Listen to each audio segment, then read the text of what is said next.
Welcome to the online tutorial series of Computer Network subject. In this video, I will explain routing protocols of intra-domain. I am Jishan Sheikh, Assistant Professor in IT/ICT Department of LG Institute of Engineering and Technology. In previous video, I already discussed about hierarchical routing algorithms, broadcasting and multicast routing algorithms. So in that we also discuss basics of intra-domain and inter-domain. In this video in detail I will explain about RIP and OSPF algorithm. These algorithms are example of intra-domain algorithms. So basically if we are talking about difference between intra-domain and inter-domain routing algorithm, then intra-domain is all about one autonomous system. That autonomous systems contains number of regions, that regions contains number of networks. But here we are ignoring the networks that is outside of that particular network. So RIP and OSPF are the example of intra-domain. But when we are talking about inter-domain routing algorithm, it is all about routing between two different autonomous systems. That in different autonomous system may contain small region. Okay, so BGP is all the example of inter-domain routing algorithm. So let's start with our first algorithm, that is all about RIP, routing information protocol. So when we are talking about RIP, it is work on distance vector routing algorithm, and it uses Bellman-Ford algorithm for calculating the routing tables. So we already discussed both these things, distance vector and Bellman-Ford, for implementation of routing protocol. Now understand what are the steps or methods will be used by RIP. So RIP basically using three particular steps. First is all about sharing the knowledge about the entire autonomous system. So here what happened here exactly? At the start, a router knowledge may be a sparse. That means initially when the routing table is on, at that time particular router doesn't know about who is exactly the router, particular neighbor. So how it knows exactly what are the neighbors are available, what are the cost is available to reaching that router. So for that, sharing only the data what are the neighbors are available here.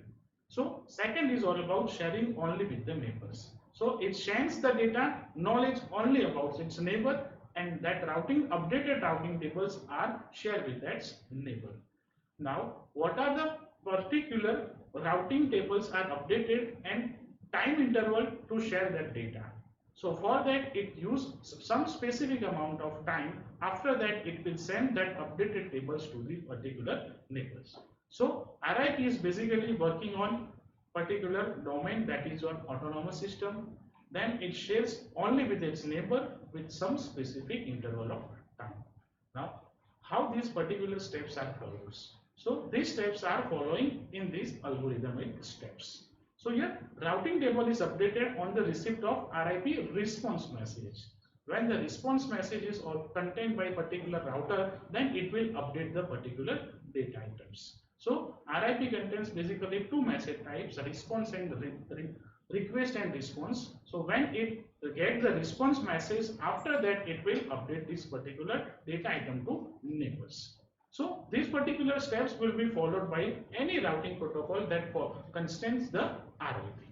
So here if destination is not in the routing table first, then it's add the advertised information to the table.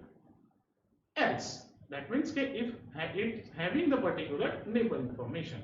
If next hop field is the same, if the neighbor's next hop field is the same as the advertisement table, then it retry the table with the advertisement node.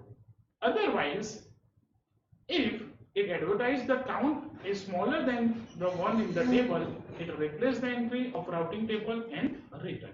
So basically when first particular routing table is calculating the next neighbor node, it first check in its table if it is available or not. If it is not available, then it flood the information using advertisement information. But if it is not, if it is available, then it will check the next updated value with its value.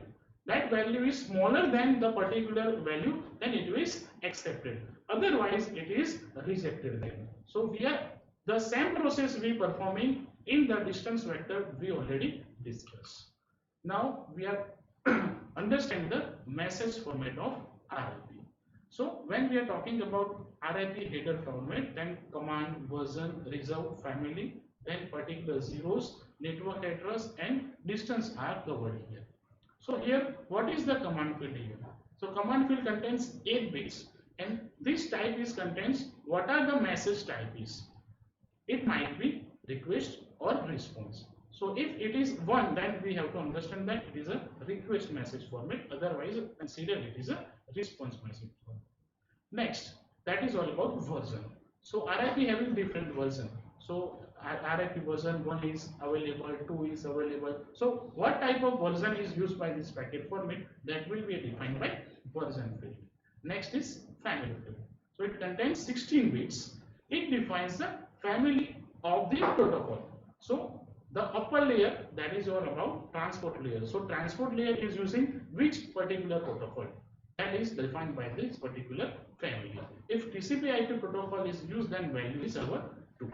Next is address space. So it defines the address of the destination network, for which particular host destination this field is dedicated for, that it will contain the address space.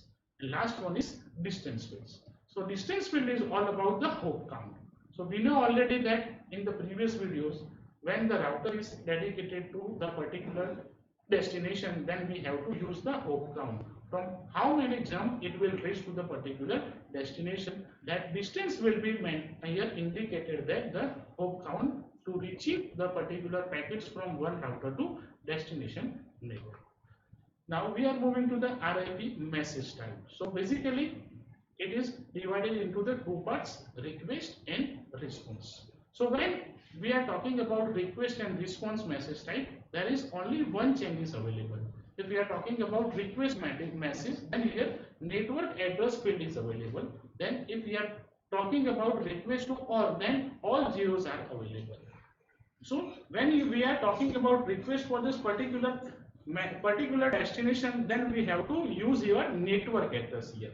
Network address is all about host address, for which we are dedicatedly send the data. But if we are talking about broadcasting, so our message is broadcasting to all other particular destination, then we have to use here all zeros here. So here 2 message types are used by particular RIP message format. First is used for request for some specific destination, and second one is for request for all. So in both this particular header field, only one field is changed, network address, and where in request to all is all zeros. Otherwise here all these particular data fields are common.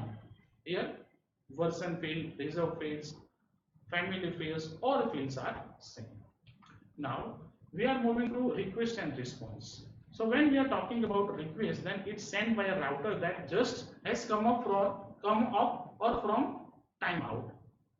If router is on the damage side or router is not on and it comes on to the particular network, then at that time it will send a request message, and it can ask specific entries or all the entries to its neighbor. Now next is the response message. So when we are talking about response message, it will be solicited or unsolicited. If we are talking about solicited response, then it sends only to the answer to the request. If any particular router is requesting for any particular question, then solicited message is given into the answer. So it contains the information about the destination specified in the corresponding request only. Now when second is all about unsolicited response. So unsolicited response is sent to the periodically. So it is all about how the particular frequently our data is sent to the neighbor. So it is dependent on to the unsolicited message. So after every 30 seconds we are sending the unsolicited message. It is also called as an updated packet, and it contains the information about the entire routing table. So this is the basic difference between how solicited and unsolicited message are working in RIP. Now we are moving to the next algorithm, that is your OSPF, Open Shortest Path First. So when we are using the OSPF, we have to understand link state advertisement comes first. So here OSPF, each entry in the distributes LIC to share information about their neighbors. So here an LSA announces the state of entities. So what is the current state here of this particular host that will be shared by LSA.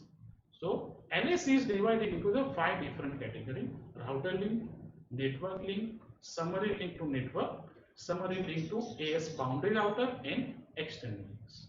So let's overview of this LSA links. So first is all about router link.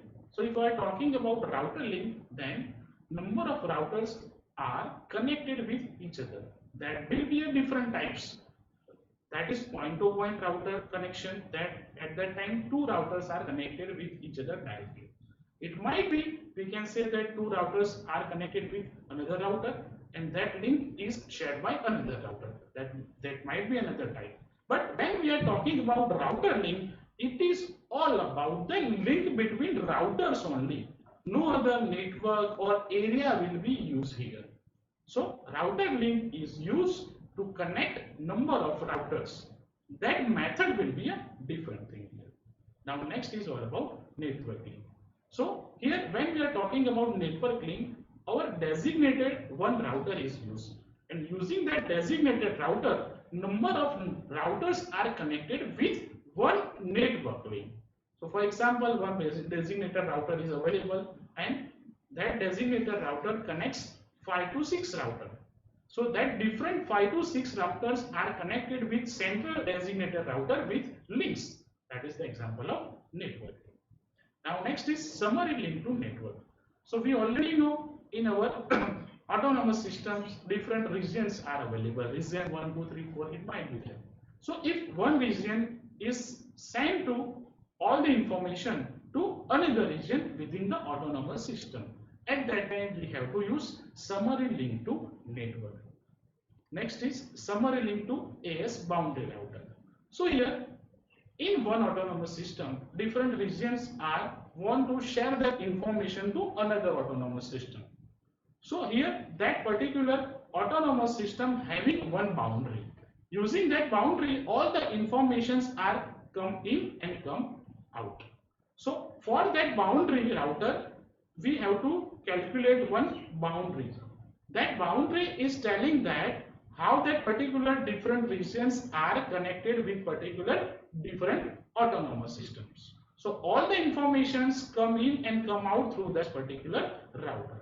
So here different region routers are connected with that boundary router, and that is known as a summary link to AS boundary router. The last one is all about external link. So external link is telling how this particular one autonomous system can communicate with different autonomous system. So this is the basic idea how this particular data of a particular router can share their information to another packets. Now this is the OSPF packet formats. So OSPF packet format contains version type, message length, router address, checksum method, authentication type, and authentication. So let's understand all this field one by one. So when we are talking about first version field, it contains 8 bits and the version of OSPF protocol value is 2 here. When we are talking about type, this is the type of our packet. Next is message length. So here message length is telling the total message length that includes the header size also. Next is our source route IP address. So it is telling of IP address of our router here. Next is area identification. So area identification having 32 bits and the area within which the router table is placed. So that is all about region, that is known by our area identification. Next is checksum field. Checksum field is used for error detection when the data is our packets are using to transfer from source to destination, and all about is authentication type and authentication. If our authentication is available here, then authentication method will be used here. So value will be 0 or 1 here. If type is 0, then there is no need of authentication here. If type is 1, then we have to define how we are performing the authentication process. So here in this video, I will briefly explain how RIP message format is used, what are the steps to perform the RIP while calculating the routing table, and how the OSPF protocol is used. So thank you for watching this video.